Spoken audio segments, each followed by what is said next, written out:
특별히 마태복음 8장 5절에서 13절까지 말씀을 가지고 주님을 감동시킨 사람이라는 제목으로 하는 말씀을 증거하겠습니다. 예전에 어떤 TV에서 본 기억이 나는데요. 거의 망해가는 가게가 있었는데 하루에 매상이 순수입이 10,000원이었다고 합니다. 10,000원.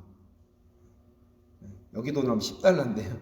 한국 돈으로 하면 뭐 20,000원, 여기 돈으로 하면 20달러 이렇게 될 수도 있겠지만 10,000원도 안 되면 이제 망해가는 가게예요.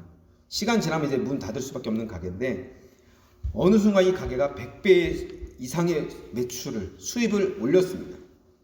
그 이유를 가만 보니까 그 이유는 아주 단순했습니다. 고객을 만족시키는 데 초점을 두고 고객을 감동시키는 데 모든 초점을 맞춰서 운영하는 것을 모두 바꿨다는 것입니다. 그래서 인테리어는 당연히 바꾸고 심지어 주인의 헤어스타일까지도 완전히 바꿨대요. 주인의 헤어스타일까지도. 그전에는 그냥 자다가 나오는 막 머리로 오고 추리닝 입고 나와서 요리했다고 하면 갑자기 바꿔서 머리도 깔끔하게 하고 깔끔한 옷을 입고 이제 진짜 레스토랑처럼 그렇게 했다는 것입니다. 손님을 대하는 태도도 완전히 바꿨죠. 말투까지. 그렇게 하니까 어느 순간 이 매출이 100배 이상을 올렸다는 거예요. 신앙생활에서도 비슷한 적용을 할 수 있는 것 같습니다. 사람을 감동시키면 망해가는 가게도 살아나는데 살아계신 하나님을 감동시키면 얼마나 놀라운 일들이 우리 삶 가운데 일어날까요?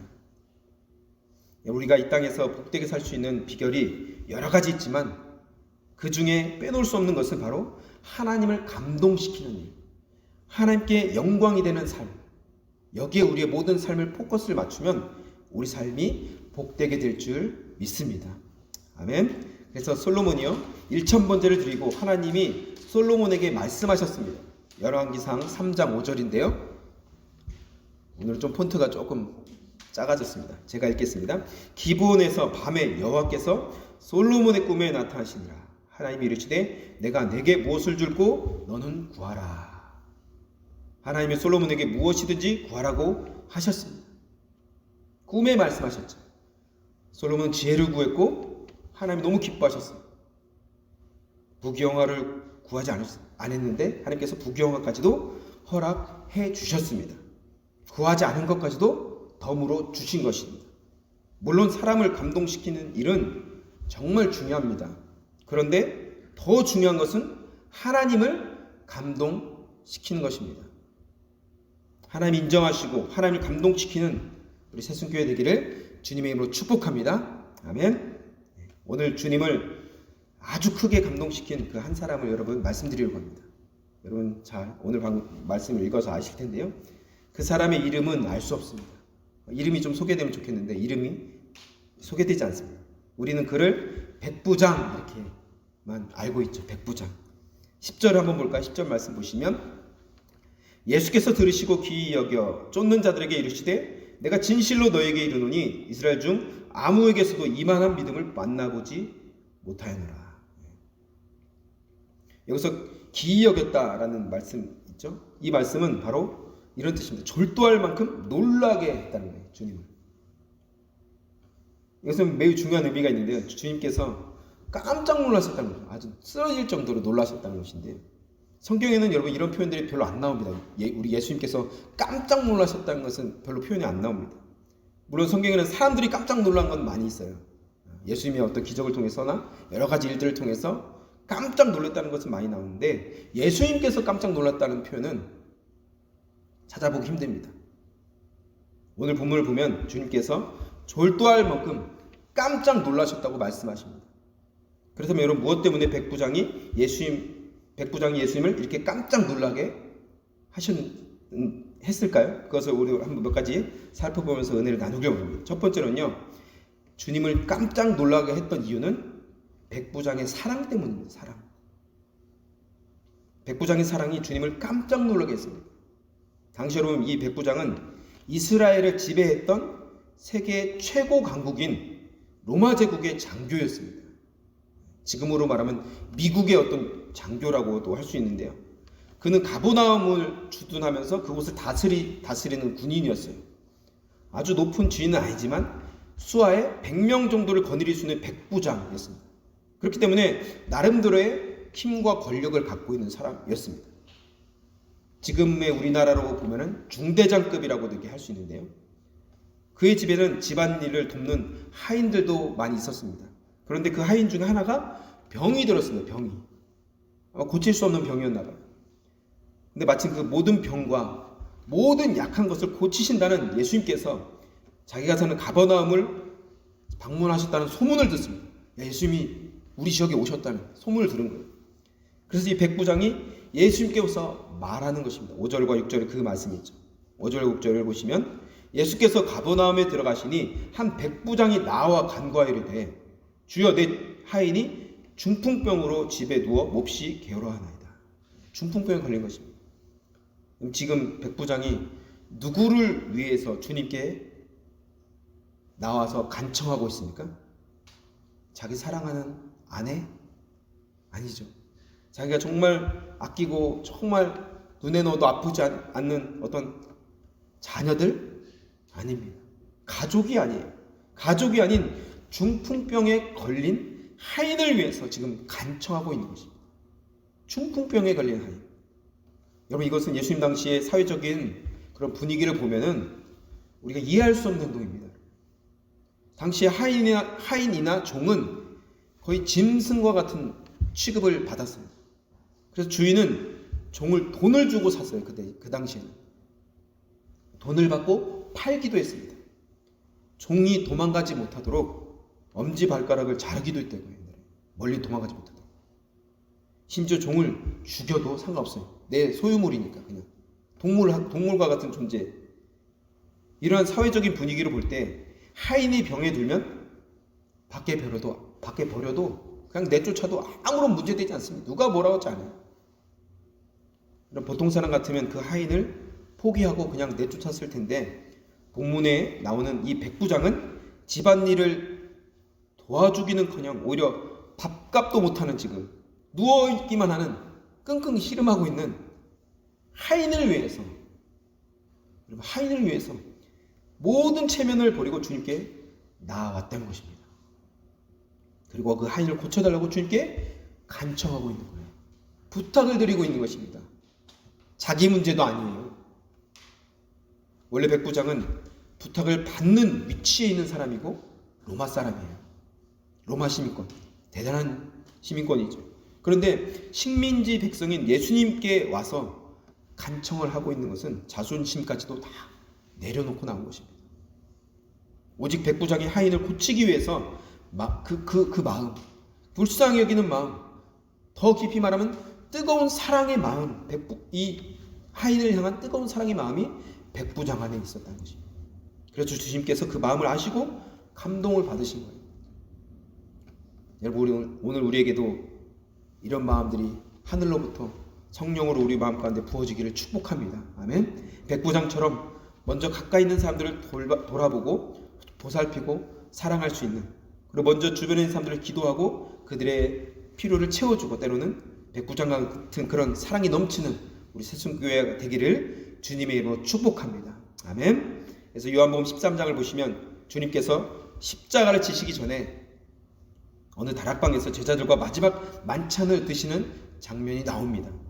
그런데 만찬을 드시기 전에 주님께서 두 가지 모범을 보여주셨어요.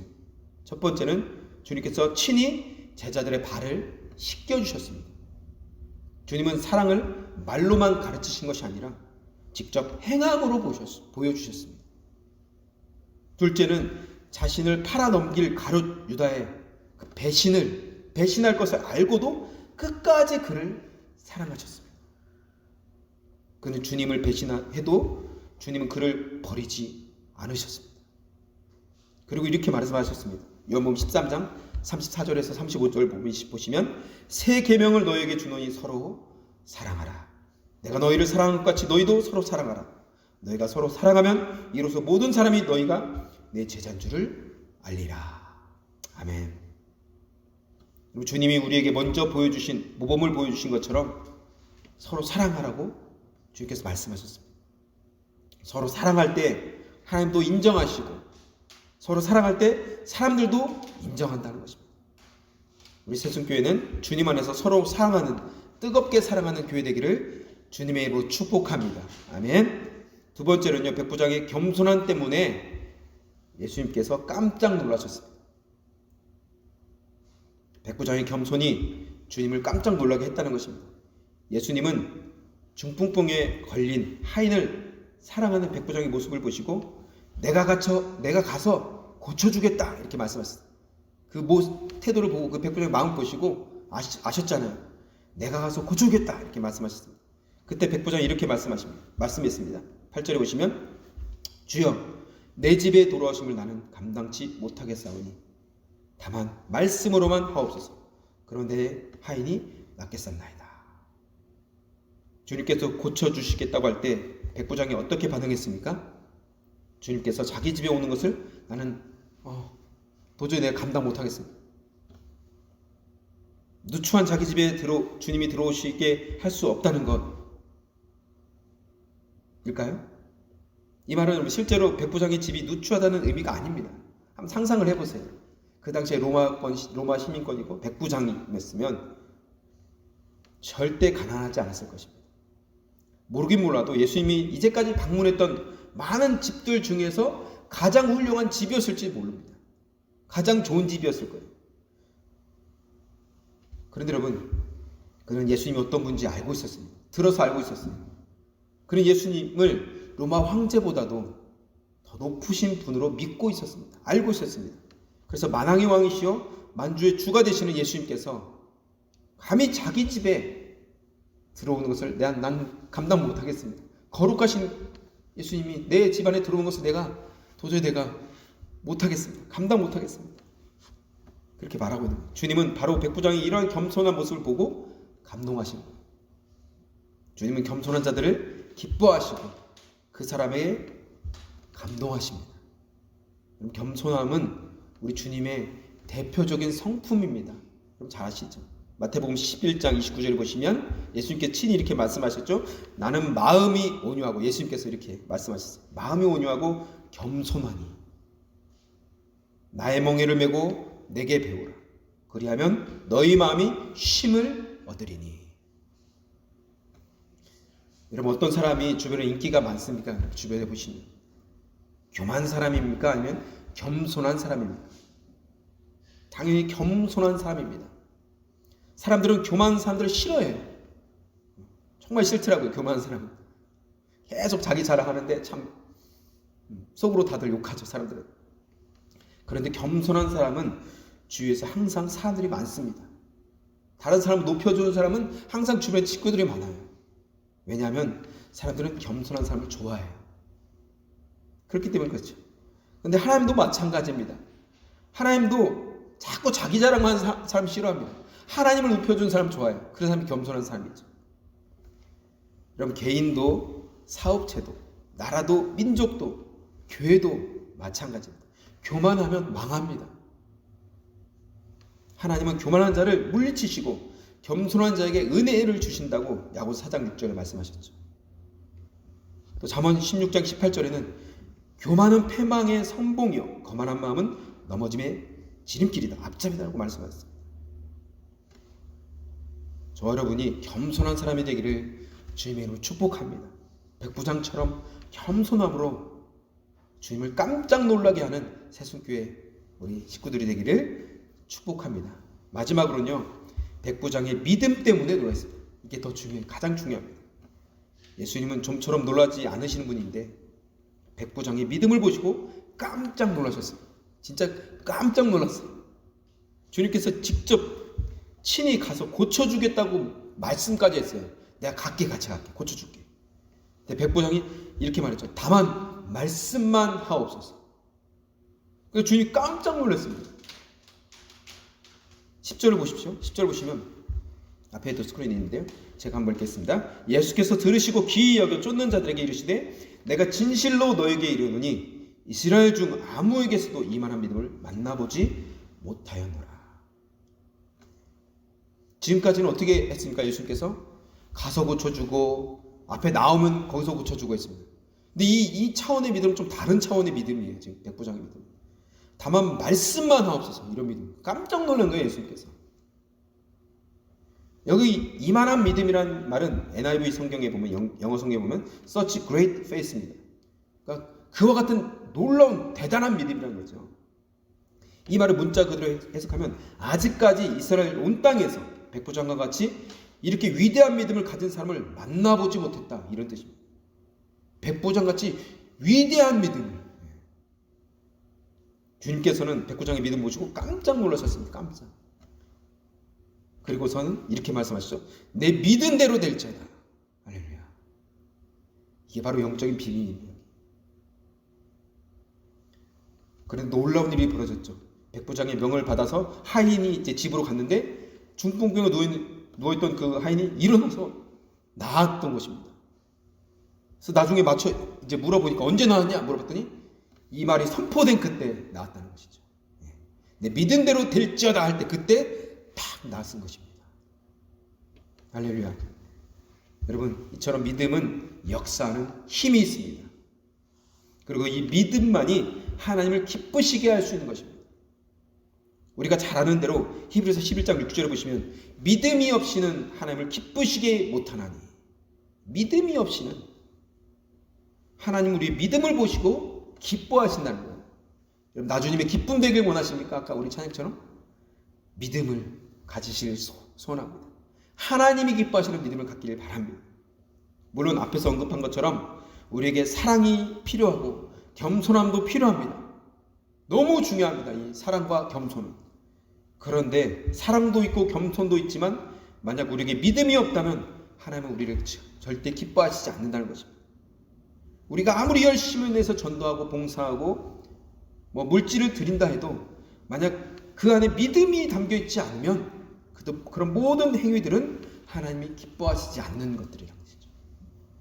오직 하나님 향한 믿음만이 하나님을 기쁘시게 할 수 있고 그 믿음만이 이런 역사를 불러일으키게 될 줄 믿습니다. 아멘. 사랑하는 성도 여러분, 여러분의 인생이 때로는 어려움을 겪고 있을 수도 있습니다. 세워놓은 계획대로 되지 않고 마음먹은 대로 인생이 쫙 이렇게 풀려서 착착착 뭔가 막 승승장구해서 쫙 이게 되지 않을 수도 있습니다. 근데 여러분, 주님께서 백부장에게 내 믿은 대로 될지어다 라고 말씀하신 것처럼 우리 인생은 마음먹은 대로 되는 것이 아니라 내가 계획한 대로 되는 것이 아니라 어떻게 해요? 우리의 믿음대로 될 줄 믿습니다. 믿음 먹은 대로 제가 한번 생각해보세요. 믿음 먹은 대로 마음 먹은 대로 가요. 내가 생각한 대로 내 계획한 대로 내 의지가 아니라 우리 믿음의 사람들은 믿음대로 될 줄 믿습니다. 아멘. 하나님께서는 우리 믿음을 보시고 기뻐하시고 우리의 믿음에 따라 역사하십니다. 그러므로 우리의 인생이 풀리지 않는다고 해서 환경이나 사람을 탓할 필요가 없습니다. 우리는 믿음을 기뻐하시고 믿음대로 역사하시는 하나님만 바라보며 믿음으로 선포하고 살면 되는 것입니다. 그러면 믿음대로 될 줄 믿습니다. 아멘. 이제 말씀을 맺겠습니다. 오늘날 우리가 사는 이 시대가 참 감동에 목말라하는 시대입니다. 감동. 과거에는 머리 좋고 똑똑한 사람들이 인정받는 IQ 시대였어요. IQ가 똑똑하면 다 막 대단했죠. 근데 요즘에는 유머 감각도 있어야 되고 남들도 즐겁게 이렇게 유머 감각으로 즐겁게 해주고 톡톡 튀는 개성도 있어야 됩니다. 공감도 해주고 그게 뭐예요? EQ가 발달한 사람. EQ의 시대입니다. 몇 년 전에 젊은이 1000명에게 설문조사를 했습니다. 당신이 가장 원하는 것이 무엇입니까? 우리 청년들에게 물어봤어요. 조사기관에서는 요즘 젊은이들이 자동차도 원하고 핸드폰도 원하고 정말 멋진 예쁜 이성친구도 원할 것이라고 판단했어요. 그런 것이 나오겠지, 젊은이들이니까. 근데 젊은이들이 원하는 것은 전혀 다른 응답이 왔습니다. 이게 뭐냐면 한마디로 하면 나는 감동을 받고 싶습니다. 우리 청년들이 그거예요. 나도 뜨겁게 감동받고 싶고 나도 생명을 걸고 외칠 수 있는 어떤 신념, 믿음이 있었으면 좋겠고 목이 터져라 부를 수 있는 노래가 있었으면 좋겠다. 이것이 바로 젊은이들이 뭔가 열정을 쏟을 만한 뭔가 있었으면 좋겠다. 그리고 사랑을 주고받는 어떤 그런 것이 있었으면 좋겠다는 것이죠. 즉 요즘 젊은이들은 감동에 목말라 있다는 것입니다. 그런데 여러분 이것이 정도의 차이는 있겠지만 비단 젊은이들 뿐이겠습니까? 연세가 드신 분들도 감동받고 싶어합니다. 사랑받고 싶어합니다. 사람들은 모두 감동받으면 좋아합니다. 그래서 드라마를 보면서 막 어떤 다큐를 보면서 막 감동을 받아서 눈물도 흘리잖아요. 그런데 여러분 불행하게도 우리가 사는 이 시대가 감동을 잃어버린 시대입니다. 더구나 감동을 줘야 할 사람들이 오히려 실망을 주고 분노를 일으킵니다. 감동을 줘야 될 사람들이. 이러한 시대에 하나님을 믿는 우리들은 사람들을 막 짜증나게 하고 불평하게 하는 사람이 아니라 감동을 주는 사람이 되어야 될 줄 믿습니다. 감동을 잃어버린 이 세상에 그 무엇보다도 하나님을 먼저 감동시키고 사람을 감동시키는 우리가 되어야 될 줄 믿습니다. 백부장은 중풍병에 걸려 누워있던 하인을 위해 사랑하는 마음으로, 겸손한 마음으로, 그리고 굳건한 믿음을 가지고 주님을 감동시켰고, 주님은 그 믿음을 따라 그 하인을 고쳐주는 놀라운 역사를 일으키셨습니다. 저와 여러분이 백부장처럼 주님을 감동시키는 사람이 되기를 주님의 축복합니다. 백부장처럼 사랑과 겸손과 믿음으로 주님을 깜짝 놀라게 하는 우리 새순교회 되기를, 우리 아이들 되기를 주님으로 축복합니다. 아멘. 마지막으로 저는 이 이름 모를 하인을 한번 생각해 봤어요. 한번 곰곰이 묵상해 봤어요. 이 하인, 이름도 없어요. 백부장도 이름도 없습니다. 이 하인은 어떻게 살았을까? 한번 잠깐 생각해 보세요. 이 하인은 후에 어떻게 살았을까? 자신의 주인 백부장이 자기를 위해 예수님께 요청했고 자신은 치료를 받았습니다. 아마도 이 하인은 주인을 위해 목숨 바쳐 살았을 것입니다. 생명 걸고 힘을 다해서 주인에게 충성했을 것입니다. 우리도 주변 사람들에게 백부장과 같은 존재가 되기를 축복합니다. 아멘. 그래서 사람을 감동시키고 하나님을 감동시켜서 주님이 기뻐하시는 사람이 되기를 주님의 이름으로 축복합니다.